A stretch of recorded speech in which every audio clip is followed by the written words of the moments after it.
സിഹർ എന്ന് പറഞ്ഞാൽ മാരണം എന്നാണ് അർത്ഥം. ഞാൻ അതിന്റെ പേര് മാത്രം പറഞ്ഞാൽ ആൾക്കാർക്ക് ചിലപ്പോൾ മനസ്സിലാവില്ല.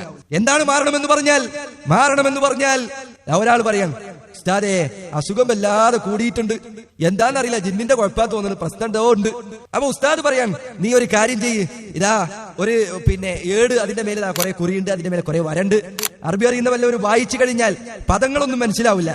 ഒരു സ്ഥലത്ത് മൂലക്ക് ജിബ്രീൽ ഉണ്ട്, വേറെ സ്ഥലത്ത് മീക്കായിൽ ഉണ്ട്, നടുവിൽ കുറെ കുറിവരയുണ്ട്. ആൾക്കാർ ഈ ജ്യോതിഷന്മാര് ജാതകം നോക്കാൻ വന്നാൽ കൊണ്ടുവരുന്നത് പോലെ കുറെ കള്ളികളും വരകളും ഉണ്ട്. ഈ വരയും കള്ളിയൊക്കെ വരച്ച് അതിന്റെ മൂലക്കലും നടുവിലൊക്കെ പല പേരുകൾ, അറബിയിൽ കുറെ അക്ഷരങ്ങൾ. ചില വീട്ടിൽ കയറിയാൽ കാണാം, വീട്ടിന്റെ മുൻപ് തന്നെ കാണാം ഒരു തളിക. ആ തളികയിൽ എന്താ കുറെ കുത്തുണ്ട്, കുറെ വരയുണ്ട്, കുറെ കുറികളുണ്ട്. ഇതിനൊക്കെ അർത്ഥം എന്താ? കൊടുത്തോന്നും അറിയില്ല, ചെയ്തോന്നും അറിയില്ല.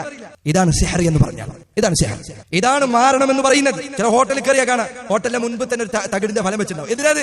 കണ്ണീറിട്ടരിക്കാനാണ്, ഉപദ്രവം ഉണ്ടാക്കാതിരിക്കാൻ വേണ്ടി. മുന്നിൽ തന്നെ വേറെ ഒരു ഹോട്ടലുകാരനുണ്ട്. അവന്റെ കച്ചവടം കൂടുന്നത് കാണുമ്പോ ഇവൻ ചെല്ലാണ് ഏതെങ്കിലും ഒരു മാരണക്കാരന്റെ അരികിൽ ചെന്ന് ഓരോ കച്ചവടം പുറക്കണം. എന്താ പനി ചെയ്യണ്ടേ? ഇതാ 2 വെള്ളരിക്കണ്ട്, അതിൽ 3 വരയുണ്ട്, കുറിയുണ്ട്, തേങ്ങന്റെ മേലെ കുറെ എഴുതിയിട്ടുണ്ട്. ഇത് അവന്റെ കടയുടെ മൂലയിൽ കൊണ്ടുപോയി കുഴിച്ചിടുക. ഇതാണ് സിഹർ. ഇസ്ലാമിൽ നിന്ന് പുറത്തു പോകുന്ന തനിച്ച കുഫ്റാണ്. അത് ചെയ്താൽ മുസ്ലിമല്ല, അവന്റെ കുടുംബത്തിലെ ബറക്കത്തുകൾ അതോടുകൂടി അവസാനിക്കുന്നതാണ്.